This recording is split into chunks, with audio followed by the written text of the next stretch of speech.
We think some of the states can open up before the deadline of May 1st. We have shown that we can stop the spread of the virus. It's a big financial tsunami. Joe has all the qualities we need in a president right now. I'm still standing. Good morning and welcome to Sunday Today on this April 19th. I'm Willie Geist. While public health officials and most of the country's governors are urging patience with stay-at-home orders that are working slowly to get coronavirus under control, some Americans, President Trump among them, are growing restless about opening the country for business. We'll get to that in a moment, but first, the latest overnight headlines. This morning, there are more than 728,000 confirmed coronavirus cases in the United States, with more than 38,000 deaths from the disease. Last week at this time, the death toll was nearly half that, at just over 20,000. In New York, the state hit hardest by this pandemic. Governor Andrew Cuomo reports the state's daily toll of coronavirus deaths hit its lowest point in more than 2 weeks. Meanwhile, the United States and Canada say the border between the two countries will remain closed for another 30 days to all non-essential business. But let's begin this morning with the divide in this country over when and how to end statewide stay-at-home orders. NBC's Kathy Park is in New York's Times Square. Kathy, good morning. Willie, good morning to you. Today marks 1 month since Americans were first asked to stay at home. And here in New York, the governor says it's still too soon to reopen. Meanwhile, there's growing pressure in other parts of the country from people who want to get back to work, and they're protesting to make that happen. This morning, a battle brewing over reopening the country as demonstrations grew louder from coast to coast. President Trump placing blame for protests on state leaders. There are a lot of protests out there, and I just think that some of the governors have gotten carried away. We're not going to have a vaccine for at least 18 months. We cannot shut down our state for 18 months. Hundreds packed the sidewalk in Milwaukee as they protested the stay-at-home order now extended through May 26th. In Maryland, a rally of cars clogged streets in Annapolis as they demanded an end to the shutdown. These raw emotions are not reflected in a new Pew Research poll showing 2/3 of Americans are concerned that restrictions will be lifted too quickly. Florida beaches are among the first to reopen with limited hours, but within minutes, crowds showed up and the outrage followed. You have all this pent-up demand. You open a beach, people will drive from everywhere to go to a beach. New York won't be back to normal anytime soon. The governor says testing needs to ramp up before the state can move forward. There's no perfect way to do this.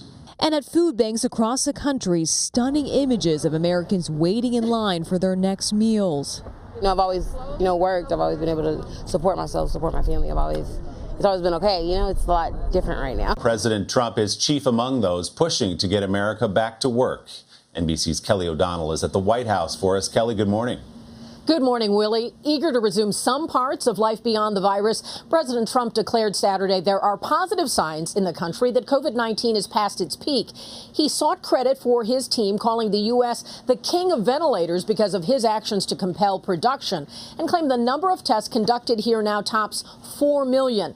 He bristled at what he considers complaints by governors over issues like testing. The president also dished out anger at Democrats and the media, claiming judgments about his handling of the pandemic are another form of a, quote, partisan witch hunt. As Dr. Deborah Birx presented graphics showing some good news, the U.S. mortality rate is lower than many other countries, the president interrupted her to criticize China for not being truthful enough about its own cases of illness and death. Does anybody really believe this number? I put China on there so you could see how basically unrealistic this could be. Put that slide back if you would. Does anybody believe this number? Does anybody believe this number? You saw more and this is why ads on television than that. And on Saturday, Vice President Mike Pence delivered the commencement address for the U.S. Air Force Academy, which was an experiment in social distancing. No family present, cadets 8 feet apart, no handshakes or diploma line. The president announced he will speak at West Point's graduation, and that has been moved because of the virus until mid-June. Willie? Kelly O'Donnell at the White House. Kelly, thank you very much. Let's bring in Dr. Ashish Jha, the director of the Harvard Global Health Institute and a practicing general internist. Dr. Jha, great to see you this morning. Thank you for the time. I'm just curious about your view of the guidelines put out by the White House this week that shows some states can begin to get back to work, to open their economies, to step down their stay-at-home orders, and the images we've seen across the country of Americans pushing for just that to happen. From your point of view, putting politics aside, from a medical point of view, from a public health point of view, how are you looking at this? So good morning, Willie, and thanks for having me on. Remember, the guidelines, which kind of at a high level I think it's got the right framework, has two components. One is number of cases declining, and the second is enough testing at the state level. There are some states where the number of cases are declining, but I know of almost no state that has enough testing to be able to stay open. So that's the key, right? The key is not, can you open up today? The key is, can you stay open? Because at the moment we open up, the virus is going to start spreading. That's just basic biology. And we've got to be ahead of it. We got to stay on top of it. And the only way we do that is through testing, tracing, and isolation. And I don't know any state that's quite ready to do that. And Dr. Jha, we've seen this sort of patchwork of testing, state by state, community by community. New York City, for example, is ramping up its own testing. That will come out sometime next month. What would a national testing program look like? The president has not shown any interest in conducting such a thing, but what would that look like to get 330 million people tested for coronavirus? Yeah, so what we need to be doing is we need to be ramping our testing at least a few-fold. There are some people who believe we need to ramp it up tenfold. The analysis we've done suggests that if we don't ramp it up at least threefold, there is almost no chance we're going to be able to stay open. And the idea that every city, every state is competing with each other to try to ramp up their own testing, competing for reagents, competing for swabs, this is not how we're going to get through the virus. We're going to get through it united, and that means we're going to have a single national strategy. States doing a lot, but the federal government coordinating. This is not about competition among states to get through this virus. Dr. Jha, what would a too early reopening do to this country? In other words, if some of the protesters we've seen across the country this weekend who want states like Michigan to repeal stay-at-home orders, what would happen in the state of Michigan, for example, if you went too soon? You know, Willie, the thing about this virus is anytime you act, for the first couple of weeks, you don't see any of the effects of that action. And so if we open up today or we open up a week from now in Michigan, things will look fine for 2-3 weeks. And then the case numbers will start exploding, the hospitals will start getting full, and then Michigan or any other state in that position will have to shut down again.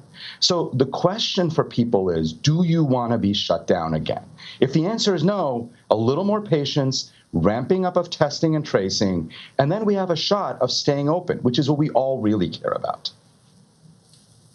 Dr. Jha, thanks so much for your insights, your expertise throughout this. We appreciate you being here this morning. Chuck Todd is NBC's political director and moderator of Meet the Press. Chuck, good morning. Good to see you. We've been talking for several weeks now about this tension that the President of the United States feels between getting people back to work and the public health of the country. He saw on Thursday another terrible unemployment number. Over the last 4 weeks, 22 million people put out of work because of these stay-at-home orders, because of the shutdown of the economy. Is he ready to go all in now? He introduced those guidelines that he wants a few states to start poking their heads out and get people back to work. But is he ready to put the entire country back to work? You know what he seems like? He seems like he's ready to put this behind him, as if he's saying, okay, I've done my part. Now, okay, it's on the states to do this. And there has been a feeling of you know, and you could sort of sense it in the last two briefings that he's done. It's like, okay, we've done what we were supposed to do. I got you the ventilators. I got you those supplies. I've got you the money. I've got a plan to get you more money in there. It's now on the states to do these things. It's now on the states to do these testing. So I do think it's more of that mindset where the president, you know, he doesn't want to own responsibility on this testing front. I mean, if anything, I mean, it feels as if he wants credit for reopening the country, and he wants to make sure the governors own any problems that go with that. Yeah, he at once is saying, I have total authority, but I'm going to push that authority to the governors so that they can take the blame for whatever may come from this. You guys are rolling out a new NBC Wall Street Journal poll this morning on Meet the Press that shows greater than a majority of Americans are worried about reopening too soon, about going back to work and starting a second wave of this virus. What more can you tell us about those numbers? Well, what you see in there is that you have a public that is takes this virus seriously. There's a large majority that's doing that. But you also, I think, have a concern. Yes, there's a concern about the economy. Yes, there's concern about the impact that that's going to have. But there's nervousness that we'll lift the restrictions too soon. And there's nervousness because we seem to be lacking on testing. And that's showing up in this poll as well, Willie, is that the public, if it felt better about testing, they'd feel better about reopening. And this, to me, is sort of the conundrum I don't quite get with the White House stance on this. If they want to reopen the economy, take control of testing. And they have not done that. In fact, they said the states, it's up to you. No. Chuck, thank you so much. We will look for more this morning, of course, on Meet the Press, when Chuck is joined by Vice President Mike Pence. And as we head to break, our photo of the week, an almost impossibly perfect rainbow spanning Manhattan at sunset after a big storm on Monday. Look closely at this image captured from across the river in New Jersey. It appears the rainbow has been shot from the top of the Empire State Building on the left all the way downtown to the top of the One World Trade Building on the right. A sign of hope for New Yorkers after a grueling month.